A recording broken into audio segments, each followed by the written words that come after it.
Vishwavani club house ಮಾತಿನ ಸರಣಿ, ಮಾಹಿತಿಯ ಗಣಿ. ವಿಶ್ವವಾಣಿ ಟಿವಿಯ ಎಲ್ಲ ವೀಕ್ಷಕರಿಗೆ ಪ್ರೀತಿಯ ನಮಸ್ಕಾರ, ಹಾಗೆ ಆತ್ಮೀಯ ಸುಸ್ವಾಗತ.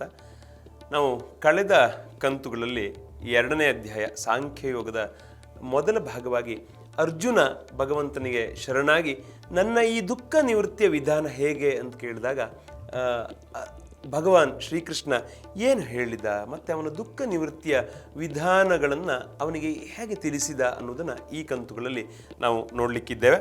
ಶ್ರೀ ಭಗವಾನುವಾಚ: ಅಶೋಚ್ಯ ನನ್ವಶೋಚಸ್ತ್ವಂ ಪ್ರಜ್ಞಾವಾದಾಂಶ್ಚ ಭಾಷಸೆ ಗತಾಸೂನ ಗತಾಸುಂಶ್ಚ ನಾನು ಶೋಚಂತಿ ಪಂಡಿತಾಃ.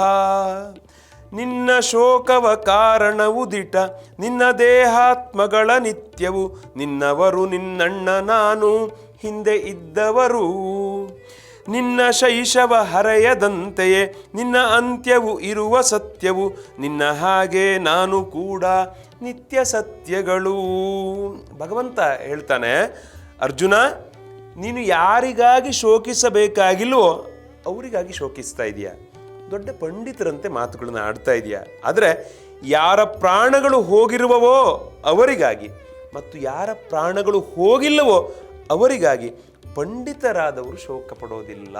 ಅಂದರೆ ನಿಜವಾಗಿ ನಾವು ಜ್ಞಾನಿ ಅಥವಾ ಪಂಡಿತ ಅಂತ ಯಾರನ್ನು ಕರಿತೇವೆ ಅಂತಂದರೆ, ಅವನು ಸನ್ಮಾನ ಬಂದಾಗ ಹಿಗ್ಗೋದಿಲ್ಲ, ದುಃಖ ಬಂದಾಗ ಕುಗ್ಗೋದಿಲ್ಲ. ಅಂದರೆ ಸಮಚಿತ್ತ ಅದನ್ನು ಕಾಪಾಡಿಕೊಳ್ಳಬೇಕು. ಪ್ರಾಣ ಹೋಗಿದೆ ಯಾರ್ಯಾರದ್ದು ಅದಕ್ಕಾಗಿ ಚಿಂತಿಸಬಾರ್ದು, ಪ್ರಾಣ ಹೋಗ್ಲಿಕ್ಕಿದೆ ಯಾರ್ಯಾರದ್ದು ಅದಕ್ಕಾಗಿಯೂ ಚಿಂತಿಸಬಾರ್ದು. ಅವನನ್ನು ಪ್ರಾಜ್ಞ, ಅವನನ್ನು ಪಂಡಿತ ಅಂತ ಹೇಳ್ತೇವೆ. ನೀನು ದೊಡ್ಡ ಪಂಡಿತರಂತೆ ಮಾತಾಡ್ತಾ ಇದೆಯಾ, ಅವರನ್ನು ಕೊಲ್ಲೋದಿಲ್ಲ, ಇವರನ್ನು ಹಾಗೆ ಮಾಡೋದಿಲ್ಲ, ಹೀಗೆ ಮಾಡೋದಿಲ್ಲ, ಯುದ್ಧ ಬೇಡ ಅಂತ ಹೇಳ್ತಾ ಇದೆಯಾ, ದೊಡ್ಡ ಪಂಡಿತರ ಹಾಗೆ ಮಾತಾಡ್ತಾ ಇದೆಯಾ. ಅಂದರೆ ಯಾವ ಭೀಷ್ಮರೇ ಆದಿ ಸ್ವಜನರಿಗಾಗಿ ದುಃಖಿಸುವುದು ಉಚಿತವಲ್ಲವೋ ಅವರಿಗಾಗಿ ನೀನು ಶೋಕ ಪಡುತ್ತಿದ್ದೀಯಾ ಅನ್ನುವ ಮಾತನ್ನು ಹಿಂದಿನ ಶ್ಲೋಕದಲ್ಲಿ ಭಗವಂತ ಅರ್ಜುನನಿಗೆ ಹೇಳಿದ. ಈ ಕುರಿತು ಅವರಿಗಾಗಿ ಶೋಕಿಸುವುದು ಯಾವ ಕಾರಣದಿಂದ ಉಚಿತ ಅಲ್ಲ ಅನ್ನೋದನ್ನು ತಿಳಿದುಕೊಳ್ಳಲು ಇಚ್ಛೆಯಾಗುತ್ತದೆ. ಆದ್ದರಿಂದ ಭಗವಂತನು ಮೊದಲು ಆತ್ಮನ ನಿತ್ಯತೆಯನ್ನು ಪ್ರತಿಪಾದಿಸಿ ಆತ್ಮದೃಷ್ಟಿಯಿಂದ ಅವರಿಗಾಗಿ ಶೋಕ ಪಡುವುದು ಅನುಚಿತ ಅನ್ನೋದನ್ನು ಸಿದ್ಧಪಡಿಸ್ತಾನೆ. ನ ತ್ವೇವಾಹಂ ಜಾತು ನಾಸಂ ನ ತ್ವಂ ನೇಮೇ ಜನಾಧಿಪಾಃ ನ ಚೈವ ನ ಭವಿಷ್ಯಾಮಃ ಸರ್ವೇ ವಯಮತಃ ಪರಂ. ನಾನು ಯಾವ ಕಾಲದಲ್ಲಿಯೂ ಇರಲಿಲ್ಲವೆಂಬುದು ಇಲ್ಲ, ಅಂದರೆ ಯಾವಾಗಲೂ ಇದ್ದೆ ಅಂತ. ಹಾಗೆಯೇ ನೀನಾಗಲಿ ಈ ರಾಜರುಗಳಾಗಲಿ ಇರಲಿಲ್ಲವೆಂಬುದೂ ಇಲ್ಲ, ಅಂದರೆ ಇದ್ರು ಅಂತ ಅರ್ಥ. ಹಾಗೆಯೇ ಇನ್ನು ಮುಂದೆಯೂ ಕೂಡ ನಾವೆಲ್ಲರೂ ಇರುವುದಿಲ್ಲ ಎನ್ನುವುದು ಕೂಡ ಇಲ್ಲ, ಅಂದರೆ ನಾವೆಲ್ಲರೂ ಇರ್ತೇವೆ ಅಂತ. ಹಿಂದೂ ಇದ್ದೇವೆ, ಈಗಿದ್ದೇವೆ, ಮುಂದೂ ಕೂಡ ಇದ್ದೇವೆ. ಇದನ್ನು ನೀನು ಅರ್ಥ ಮಾಡ್ಕೋಬೇಕು. ಹಾಗಾಗಿ ನಿನ್ನವರು ನಿನ್ನಣ್ಣ ನಾನು ಹಿಂದೆ ಇದ್ದವರು, ಹಿಂದೆ ಇದ್ವಿ, ಈಗಿದ್ದೀವಿ, ಮುಂದೆ ಕೂಡ ನಾವು ಇರ್ತೇವೆ. ಈ ರೂಪದಲ್ಲಿ ಅಲ್ಲದೆ ಇರ್ಬೋದು, ಆದರೆ ಮುಂದೆ ಮತ್ತೆ ಇದೇ ರೂಪದಲ್ಲಿ ಅಲ್ಲದೆ ಇದ್ರೆ ಇನ್ನೊಂದು ರೂಪದಲ್ಲಿ ಇಲ್ಲಿಯೇ ಇರ್ತೇವೆ. ಈ ರೀತಿ ಆತ್ಮನ ನಿತ್ಯತೆಯನ್ನು ಪ್ರತಿಪಾದಿಸಿ. ಅಂದರೆ ನಮ್ಮಲ್ಲಿ ಆತ್ಮ ಸಿದ್ಧಾಂತ ಇದೆ. ಆತ್ಮ ಸಿದ್ಧಾಂತ ಏನು ಹೇಳ್ತದೆ ಅಂತಂದರೆ, ಆತ್ಮ ಅವಿನಾಶಿಯಾದದ್ದು, ಅದಕ್ಕೆ ಸಾವಿಲ್ಲ. ಅದು ಈ ದೇಹ ಜೀರ್ಣ ಆದಾಗ ಅಥವಾ ಈ ದೇಹ ಸಾಕು ಅಂತ ಅನಿಸಿದಾಗ ಆತ್ಮ ಏನು ಮಾಡ್ತದೆ, ನಮ್ಮನ್ನು ಬಿಟ್ಟು ಹೊರಟು ಹೋಗಿ ಇನ್ನೊಂದು ಯಾವುದೋ ಜೀವವನ್ನು ಅದು ಆಶ್ರಯಿಸ್ತದೆ. ಅದರಿಂದ ಶಂಕರಾಚಾರ್ಯರು ಅದನ್ನೇ ಹೇಳ್ತಾರೆ, ಪುನರಪಿ ಜನನಂ ಪುನರಪಿ ಮರಣಂ ಪುನರಪಿ ಜನನಿ ಜಠರೇ ಶಯನಂ ಇಹ ಸಂಸಾರೆ ಕಲುದುಸ್ತಾರೆ ಕೃಪಯ ಪಾಹೆ ಪಾಹೆ ಮುರಾರೆ ಅಂತ. ಹಾಗಾಗಿ ಮತ್ತೆ ಮತ್ತೆ ಹುಟ್ಟಿದ್ದೇವೆ, ಮತ್ತೆ ಮತ್ತೆ ಸತ್ತಿದ್ದೇವೆ. ಪುನರಪಿ ಜನನಿ ಜಠರೇ ಶಯನಂ, ತಾಯಿಯ ಗರ್ಭದ ಒಳಗೆ ಹೋಗಿ ಮತ್ತೆ ಮಲಗಿದ್ದೇವೆ, ಮತ್ತೆ ಅನೇಕ ಯೋನಿಗಳನ್ನು ದಾಟಿ ಈ ಜೀವವನ್ನು ಮತ್ತೆ ತಗೊಂಡಿದ್ದೇವೆ. ಹಾಗಾಗಿ ಆತ್ಮ ಅದು ಅವಿನಾಶವಾದದ್ದು, ಅದು ಅವಿನಾಶಿಯಾದದ್ದು, ಅದಕ್ಕೆ ಸಾವು ಅನ್ನೋದು ಖಂಡಿತ ಯಾವಾಗಲೂ ಇಲ್ಲ. ಈ ರೀತಿ ಆತ್ಮದ ನಿತ್ಯತೆ ಅದು ನಿತ್ಯ ಇರ್ತದೆ, ಅದು ನಿತ್ಯ ಸತ್ಯ. ಅದರಿಂದ ಈಗ ಅದರ ನಿರ್ವಿಕಾರತೆಯನ್ನು ಪ್ರತಿಪಾದಿಸುತ್ತಾ ಆತ್ಮನಿಗಾಗಿ ಶೋಕಿಸುವುದು ಅನುಚಿತ ಅನ್ನೋದನ್ನು ಭಗವಂತ ಹೇಳ್ತಾನೆ. ದೇಹಿನೋಸ್ಮಿನ್ ಯಥಾ ದೇಹೇ ಕೌಮಾರಂ ಯೌವನಂ ಜರಾ ತಥಾ ದೇಹಾಂತರ ಪ್ರಾಪ್ತಿರ್ಧೀರಸ್ತತ್ರ ನ ಮುಹ್ಯತೆ. ನಿನ್ನ ಶೈಶವ ಹರೆಯದಂತೆಯೇ ನಿನ್ನ ಅಂತ್ಯವು ಇರುವ ಸತ್ಯವು, ನಿನ್ನ ಹಾಗೆ ನಾನು ಕೂಡ ನಿತ್ಯ ಸತ್ಯಗಳು. ಹೇಗೆ ಜೀವಾತ್ಮನಿಗೆ ಈ ದೇಹದಲ್ಲಿ ಬಾಲ್ಯ, ಯೌವನ ಮತ್ತು ವೃದ್ಧಾಪ್ಯ ಎನ್ನುವ ಅವಸ್ಥೆಗಳು ಉಂಟಾಗುತ್ತದೆಯೋ ಹಾಗೆಯೇ ಬೇರೆ ಶರೀರ ಪ್ರಾಪ್ತ ಆಗ್ತದೆ. ಆ ವಿಷಯದಲ್ಲಿ ಧೀರ ಪುರುಷನು ಎಂದಿಗೂ ಕೂಡ ಮೋಹಿತನಾಗುವುದಿಲ್ಲ. ಅಂದರೆ ನಾವು ಒಂದು ಜೀವಿ ಹುಟ್ಟಿತ್ತು ಅಂತಂದರೆ ಅದಕ್ಕೆ ಶೈಶವ ಒಂದು ಹಾಗೆ ಪ್ರೌಢಾವಸ್ಥೆ, ಒಂದು ಮುಪ್ಪು ಬರ್ತದೆ. ಕಡೆಗೊಂದು ದಿನ ಆ ದೇಹ ಜೀರ್ಣ ಆದಮೇಲೆ ಆತ್ಮ ಬಿಟ್ಟು ಹೋಗಿ ಇನ್ನೊಂದು ದೇಹವನ್ನು ಸೇರಿಕೊಳ್ಳುತ್ತೆ. ಹಾಗಾಗಿ ಆತ್ಮ ಅನ್ನೋದು ಸದಾ ಒಳಗಡೆ ಇರ್ತದೆ, ಹೊರಗಡೆ ಹೋಗ್ತದೆ, ಒಳಗಡೆ ಇರ್ತದೆ, ಹೊರಗಡೆ ಹೋಗ್ತದೆ. ಅದು ಅವಿನಾಶವಾದದ್ದು. ಆ ವಿಷಯದಲ್ಲಿ, ಆತ್ಮದ ವಿಷಯದಲ್ಲಿ ಧೀರನಾದವನು ಎಂದಿಗೂ ಕೂಡ ಮೋಹಿತನಾಗುವುದಿಲ್ಲ, ಮೋಹವನ್ನು ಇಟ್ಕೊಳ್ಳೋದಿಲ್ಲ. ಅದಕ್ಕೆ ಹೇಳ್ತೇವೆ ನಾವು, ಮೋಹ ಮುಸುಕಿದ ಬುದ್ಧಿ ಸರ್ವನಾಶದ ಸಿದ್ಧಿ, ವ್ಯಾಮೋಹವನ್ನು ತೊರೆದು ಬಾಳಬೇಕು, ಏನೇ ಬಂದರೂ ಕೂಡ ತಾಳಬೇಕು ಅಂತ. ಹಾಗೆ ಭಗವದ್ಗೀತೆ ಕಲಿಸುವ ದೊಡ್ಡ ಪಾಠ ಏನು ಅಂತಂದರೆ ಇದನ್ನೇ ನಮಗೆ ಕಲಿಸೋದು. ಯಾವ ಕಾರಣಕ್ಕೆ ಕೂಡ ಮೋಹ ಅನ್ನುವುದು ತರಹ ಅಲ್ಲ, ವ್ಯಾಮೋಹ ಅನ್ನುವುದು ತರಹ ಅಲ್ಲ. ಅದರಿಂದ ಏನೇ ಬಂದರೂ ಕೂಡ ತಾಳಬೇಕು. ಮನುಷ್ಯನಿಗೆ ಕಷ್ಟ ಬರ್ತದೆ, ಸುಖ ಬರ್ತದೆ, ಕಾಲ ಚಕ್ರವರ್ತಿ ಪರಿವರ್ತಂತೆ ಅಂತ ಹೇಳ್ತೇವೆ. ಅಂದರೆ ಕಾಲ ಉರುಳಿದಾಗ ಹಗಲು ಮತ್ತು ರಾತ್ರಿಗಳು ಹೇಗೆ ಸಹಜವಾಗಿ ಉಂಟಾಗ್ತದೆಯೋ ಹಾಗೆ ಕಷ್ಟ ಮತ್ತು ಸುಖಗಳು ಕೂಡ ಬದಲಾಗ್ತದೆ.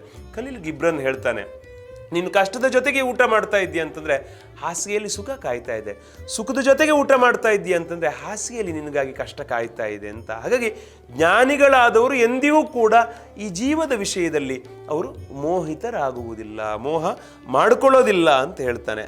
ಮುಂದೆ ಹೇಳ್ತಾನೆ, ಮಾತ್ರ ಸ್ಪರ್ಶಾಸ್ತು ಕೌಂತೆಯ ಶೀತೋಷ್ಣ ಸುಖ ದುಃಖದಾಹ ಆಗಮಾಪಾಯಿನೋ ನಿತ್ಯಾಸ್ತಾಂ ಸ್ಥಿತಿಕ್ಷಸ್ವ ಭಾರತ.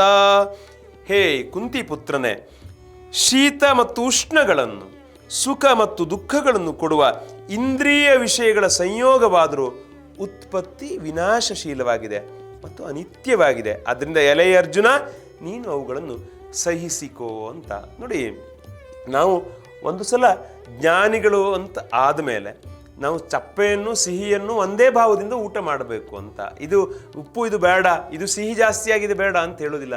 ಜ್ಞಾನಿಯಾದವನು, ಪಂಡಿತನಾದವನು ಶೀತ ಮತ್ತು ಉಷ್ಣ ಎರಡನ್ನೂ ಕೂಡ ಅವನು ಸರಿಸಮಾನವಾಗಿ ತೆಗೆದುಕೊಳ್ಳುತ್ತಾನೆ. ಹಾಗೆ ಜೀವನದಲ್ಲಿ ಬರುವುದೆಲ್ಲ ಬರಲಿ ಬಿಡು, ಏಕೆ ಅದರ ಚಿಂತೆ, ಬಂದದ್ದನ್ನೆಲ್ಲ ಅನುಭವಿಸುವಂತಹ ಮನಸ್ಥಿತಿ ನಮಗೆ ಬರೋದು ಯಾವಾಗ ಅಂತಂದರೆ ನಾವು ಜ್ಞಾನಿಗಳಾದಾಗ, ಪಂಡಿತರಾದಾಗ, ಅಥವಾ ಇಂಗ್ಲೀಷ್ನಲ್ಲಿ ಒಂದು ಮೆಚುರಿಟಿ ಬಂದಿದೆ ಅಂತ ಹೇಳ್ತೇವಲ್ಲ, ಬಂದದ್ದನ್ನು ಸಹಿಸ್ಕೊಳ್ಬೇಕು. ಯಾವುದನ್ನು ಬದಲಾಯಿಸ್ಲಿಕ್ಕೆ ಆಗೋದಿಲ್ವೋ ಅದನ್ನು ಒಪ್ಪಿಕೊಳ್ಳುವುದು ಒಂದು ಜಾಣತನ ಅನ್ನೋದನ್ನು ನಾವು ಅರ್ಥ ಮಾಡ್ಕೋಬೇಕು. ಹಾಗಾಗಿ ಧೀರರಾದವರು, ಈ ವೀರರಾದವರು, ಪಾಂಡಿತ್ಯ ಉಳ್ಳವರು ಇವೆಲ್ಲವನ್ನು, ಕಷ್ಟ ಸುಖ ಎರಡನ್ನು ಕೂಡ ಅದನ್ನು ಬ್ಯಾಲೆನ್ಸ್ ಮಾಡ್ತಾರೆ, ಅದನ್ನು ಸರಿಸಮಾನವಾಗಿ ನೋಡ್ತಾರೆ. ಇವುಗಳನ್ನೆಲ್ಲ ಸಹಿಸಿಕೊಳ್ಳುವುದರಿಂದ ಆಗುವ ಲಾಭವೇನು, ಈ ಕುರಿತು ಮುಂದಿನ ಮಾತುಗಳಲ್ಲಿ ಹೇಳ್ತಾನೆ. ಯಂ ಹೀನ ವ್ಯಥಯಂತ್ಯೇತೆ ಪುರುಷಂ ಪುರುಷರ್ಷಭ ಸಮದುಃಖ ಸುಖಂ ಧೀರಂ ಸೋಮೃತತ್ವಾಯ ಕಲ್ಪತೆ. ಯಾಕೆಂದರೆ ಪುರುಷ ಶ್ರೇಷ್ಠನೆ ಕೇಳು, ಸುಖ ದುಃಖಗಳನ್ನು ಸಮಾನವಾಗಿ ತಿಳಿಯುವ ಧೀರ ಪುರುಷನನ್ನು ಈ ಇಂದ್ರಿಯ ಮತ್ತು ವಿಷಯಗಳ ಸಂಯೋಗವು ಎಂದಿಗೂ ಕೂಡ ವ್ಯಾಕುಲಗೊಳಿಸುವುದಿಲ್ಲ, ಅವನು ಮೋಕ್ಷಕ್ಕೆ ಯೋಗ್ಯನಾಗುತ್ತಾನೆ. ಅಂದರೆ ಇಲ್ಲಿ ಗಮನಿಸಬೇಕು, ಧೀರತಾ ಶೋಕಿಸನು ಅಂತ್ಯಕ್ಕೆ, ಧೀರ ವ್ಯತೆ ಪಡಲಾರ ದುಃಖಕ್ಕೆ, ಧೀರ ಅವನೇ ಭಾವ ಮತ್ತೆ ಅಭಾವವರಿತವನು. ಧೀರನಹುದಾಗಿರಲು ಯುದ್ಧಕ್ಕೆ, ಸಾರು ಧೀರಗೆ ನಾಶವೆಲ್ಲಿದೆ, ಧಾರುಣಿಯ ನಿಜ ತನುಜ ನೀನೆ ಎಂದ ಹರಿನರಗೆ. ನಿಜವಾಗಿ ವೀರನಾದರೆ, ಧೀರನಾದರೆ ಅವನು ಯಾರ ಅಂತ್ಯಕ್ಕೂ, ಯಾವುದರ ಅಂತ್ಯಕ್ಕೂ ಅವನು ದುಃಖ ಪಡೋದಿಲ್ಲ. ಧೀರ ವ್ಯತೆ ಪಡಲಾರ ದುಃಖಕ್ಕೆ, ಶೋಕಕ್ಕೆ ಅಂಜುವುದಿಲ್ಲ, ಅಳುಕೋದಿಲ್ಲ, ದುಃಖ ಪಡೋದಿಲ್ಲ. ಅವನು ಧೀರ ಅವನೇ, ಮತ್ತೆ ಭಾವ ಅಭಾವವರಿತವನು. ಭಾವವನ್ನು ಅಭಾವವನ್ನು ಯಾರು ಅರಿತುಕೊಳ್ತಾರಲ್ಲ, ಯಾರು ಅರ್ಥ ಮಾಡ್ಕೋತಾರಲ್ಲ, ಎರಡರಲ್ಲಿಯೂ ಒಂದೇ ಸ್ಥಿತಿಯನ್ನು ಯಾರು ಕಾದುಕೊಳ್ತಾರಲ್ಲ ಅವನು ನಿಜವಾಗಿ ಧೀರ. ಧೀರನಹುದಾಗಿರಲು ಯುದ್ಧಕ್ಕೆ, ನೀನು ಧೀರ ಅಂತ ಹೇಳ್ತೀಯ, ಮೂರು ಲೋಕದ ಗಂಡ, ನನ್ನನ್ನು ಬಿಟ್ಟರೆ ಯಾರೂ ಇಲ್ಲ ಅಂತ ಮೆರಿತಾ ಇದೆಯಲ್ಲಪ್ಪ, ನೀನು ಧೀರನೇ ಹೌದು ಅಂತಾದರೆ ಸಿದ್ಧನಾಗು ಯಾವುದಕ್ಕೆ, ಯುದ್ಧಕ್ಕೆ. ಸಾರು ಧೀರಗೆ ನಾಶವೆಲ್ಲಿದೆ. ಧೀರನಾದವರು ಎಂದಿಯೂ ಕೂಡ ಅವರಿಗೆ ನಾಶ ಇಲ್ಲ. ಈ ದೇಹ ನಾಶ ಆಗಬಹುದು, ಆದರೆ ಅವರು ಕೀರ್ತಿಕಾಯರಾಗಿ ಅಜರಾಮರವಾಗಿ ಉಳ್ಕೊಳ್ತಾರೆ. ಆಚಂದ್ರಾರ್ಕವಾಗಿ ಲೋಕದಲ್ಲಿ ಅವರ ಕೀರ್ತಿ ಬೆಳಗುತ್ತದೆ. ಅದರಿಂದ ನೀನು ಅಂತಹ ಕೀರ್ತಿಯನ್ನು ಪಡ್ಕೋಬೇಕು. ಈ ಶರೀರದ ಮೇಲಿನ ಆಸೆಯನ್ನು ಬಿಡು, ನೀನೇನು ಮಾಡಬೇಕು, ಧೀರನಾಗು, ವೀರನಾಗು. ಅಧೀರನಾದವನಿಗೆ ನಾಶ ಇಲ್ಲ. ಧಾರುಣಿಯ ನಿಜ ತನುಜ ನೀನೆ ಎಂದ ಹರಿನರಗೆ. ಈ ಧರಣಿಯ ನಿಜವಾದ ತನುಜ, ನಿಜವಾಗಿ ನೀನು ಗಂಡು ಅಂದರೆ ನೀನೆ, ಕಲಿಭೀಮ ನೀನು ಅಂತ. ಹಾಗಾಗಿ ಅಂತಹ ಧೀರನಾದಂತಹ ನೀನು ನಿಜವಾಗಿ ಏನು ಮಾಡಬೇಕು ಅಂತಂದರೆ ಧಾರುಣಿಯಲ್ಲಿ ನಿನ್ನಂತಹ ವೀರ ಯಾರೂ ಇಲ್ಲ. ನಾವು ಹೇಳ್ತೇವಲ್ಲ, ಇಂಗ್ಲೀಷಲ್ಲಿ ಅದನ್ನು ಹನುಮಾನ್ ಸಿಂಡ್ರಾಮ್ ಅಂತ ಹೇಳ್ತೇವೆ. ಹನುಮಂತನಿಗೆ ತನ್ನ ಶಕ್ತಿಯ ಬಗ್ಗೆ ತನಗೆ ಗೊತ್ತಿಲ್ಲ ಆಗಿತ್ತು. ಆದ್ದರಿಂದ ಎಲ್ಲರೂ ನಾನು 10 ಯೋಜನೆ ಹಾರ್ತೇನೆ, 20 ಯೋಜನೆ, 30 ಯೋಜನೆ ಅಂತ ಹೇಳುವಾಗ ಅವನು ಮೂಲೆಯಲ್ಲಿ ಸುಮ್ಮನೆ ಕೂತ್ಕೊಂಡಿದ್ದ. ಆಮೇಲೆ ಜಾಂಬವ ಬಂದು ಹೇಳಿದ, ನೋಡಪ್ಪ, ನೀನು ಸೂರ್ಯನನ್ನೇ ತಿನ್ನಲಿಕ್ಕೆ ಹೊರಟವನದು ಸಣ್ಣವನಾಗಿದ್ದಾಗ ಸೂರ್ಯನ ಎತ್ತರ ಎಷ್ಟು, ಸೂರ್ಯನ ಹತ್ರ ಜಿಗಿಯೋದು ಅಂದ್ರೆ ಹುಡುಗಾಟಕತೆಯೇ, ನಿನಗೆ ಈ ಸಾಗರ ಯಾವ ಲೆಕ್ಕ ಅಂತಂದಾಗ ಹನುಮಂತನಿಗೆ ತನ್ನ ಶಕ್ತಿ ಜಾಗೃತವಾಗಿ ಅವನು ಬೆಳೆದದ್ದು ಯಾವುದು ಅಂತ ಕೇಳಿದ್ರೆ ಆತ್ಮಸ್ಥೈರ್ಯ. ಆದ್ದರಿಂದ ಅವನು ಸಮುದ್ರವನ್ನು ಲಂಘಿಸಿ 100 ಯೋಜನವನ್ನು ದಾಟಿ ಲಂಕೆಯನ್ನು ಸೇರಿದ ಅಂತ. ಹಾಗಾಗಿ ಇಲ್ಲಿ ಕೂಡ ಅರ್ಜುನನಿಗೆ ತನ್ನ ಶಕ್ತಿಯ ಮೇಲೆ ತನಗೆ ವಿಶ್ವಾಸ ಇಲ್ಲ.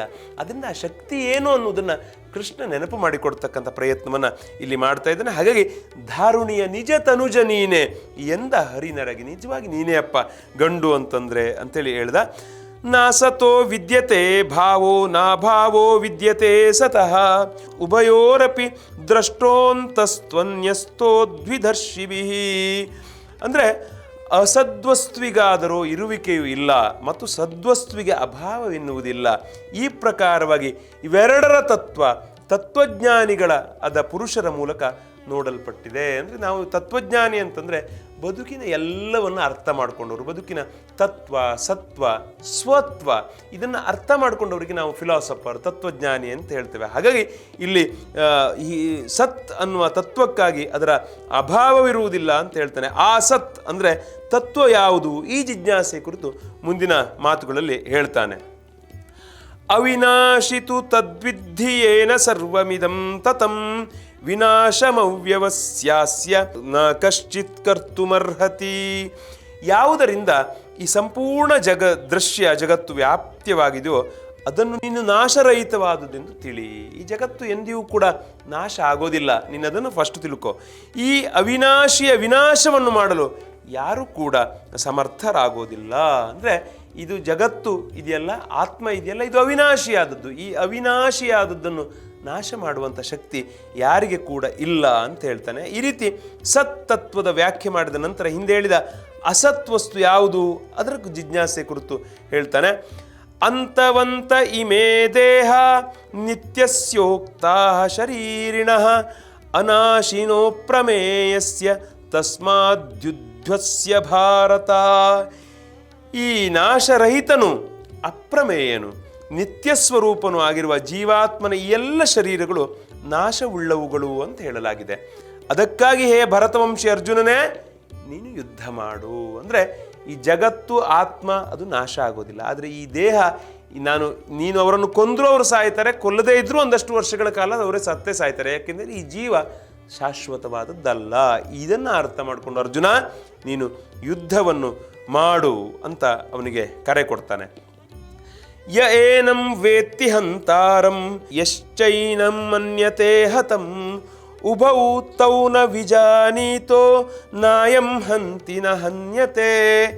ಯಾರು ಈ ಆತ್ಮವನ್ನು ಕೊಲ್ಲುವೆನೆಂದು ತಿಳಿಯುತ್ತಾನೋ ಹಾಗೂ ಯಾರು ಇವನು ಸತ್ತನೆಂದು ತಿಳಿಯುತ್ತಾನೋ ಅವರಿಬ್ಬರು ಈ ಆತ್ಮದ ವಿಚಾರವನ್ನು ಅರ್ಥ ಮಾಡಿಕೊಂಡವರಲ್ಲ. ಆತ್ಮವನ್ನು ಕೊಲ್ತೇನೆ ಅಂದರೂ ಅವನ ಜೀವನ ಆತ್ಮ ಅದನ್ನು ಅರ್ಥ ಮಾಡ್ಕೊಂಡಿಲ್ಲ.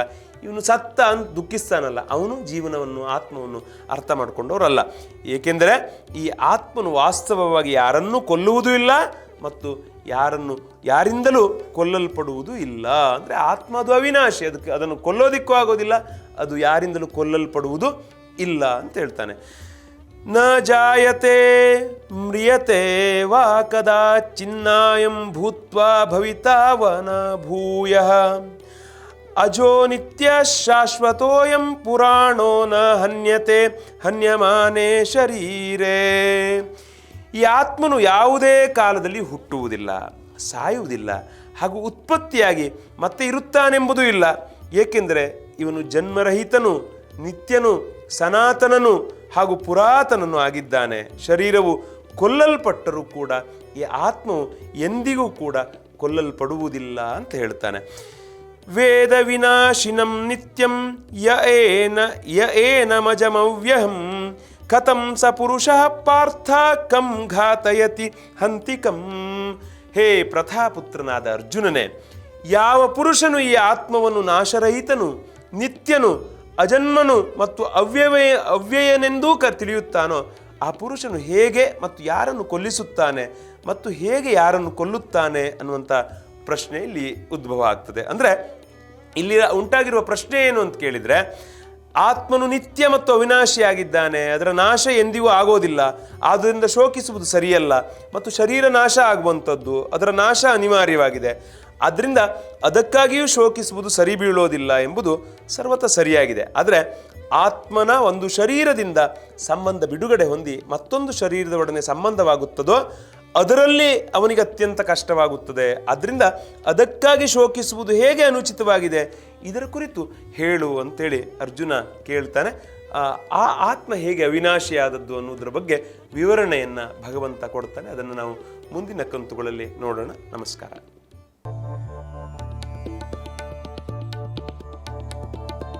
ಮೂಲತಃ ಉತ್ತರ ಕನ್ನಡ ಜಿಲ್ಲೆ ಹೊನ್ನಾವರ ತಾಲೂಕು ವಂದೂರಿನವರಾದಂಥ ಪ್ರಶಾಂತ್ ಹೆಗಡೆ ಅವರು ಪ್ರಾಥಮಿಕ ವಿದ್ಯಾಭ್ಯಾಸವನ್ನು ವಂದೂರು, ಅರೆಅಂಗಡಿ ಹಾಗೆ ಹೊನ್ನಾವರದಲ್ಲಿ ಪೂರೈಸಿದ್ರು. ಕನ್ನಡ ವಿಷಯದಲ್ಲಿ MA ಸ್ನಾತಕೋತ್ತರ ಪದವಿಯನ್ನು ಕೂಡ ಗಳಿಸಿದ್ದಾರೆ. ಸಾಹಿತ್ಯ, ಯಕ್ಷಗಾನ ಹಾಗೂ ಸಂಘಟನೆಗಳಲ್ಲಿ ಆಸಕ್ತಿ ಹಾಗೂ ಅಭಿರುಚಿ ಹೊಂದಿರುವಂಥ ಪ್ರೊಫೆಸರ್ ಅತ್ಯುತ್ತಮ ನಿರೂಪಕರಾಗಿ ಕೂಡ ಪ್ರಸಿದ್ಧಿಯನ್ನು ಹೊಂದಿದ್ದಾರೆ. ಹೊನ್ನಾವರ ತಾಲೂಕು ಕನ್ನಡ ಸಾಹಿತ್ಯ ಪರಿಷತ್ನ ನಿಕಟಪೂರ್ವ ಖಜಾಂಚಿಯಾಗಿ ಕಾರ್ಯನಿರ್ವಹಿಸಿದ್ದಾರೆ. ಪ್ರಸ್ತುತ ಹೊನ್ನಾವರದ ಹಣತೆ ಸಾಹಿತ್ಯಿಕ ಹಾಗೂ ಸಾಂಸ್ಕೃತಿಕ ಜಗಲಿಯ ಅಧ್ಯಕ್ಷರಾಗಿ ಸೇವೆ ಸಲ್ಲಿಸ್ತಾ ಇದ್ದಾರೆ. ಹೊನ್ನಾವರದ ಕವಿತೆಗಳು ವಿಶ್ವಭಾರತಿ, ಚಂದ್ರಪ್ರಭಾ, ದಾಂಪತ್ಯ ದೀವಿಗೆ ಇವರ ಸಂಪಾದಿತ ಕೃತಿಗಳು. ಪ್ರಸ್ತುತ ಹೊನ್ನಾವರದ SDM ಪದವಿ ಮಹಾವಿದ್ಯಾಲಯದಲ್ಲಿ ಕನ್ನಡ ಉಪನ್ಯಾಸಕರಾಗಿ ಕಳೆದ 1 ದಶಕದಿಂದ ಸೇವೆಯನ್ನು ಸಲ್ಲಿಸ್ತಾ ಇದ್ದಾರೆ.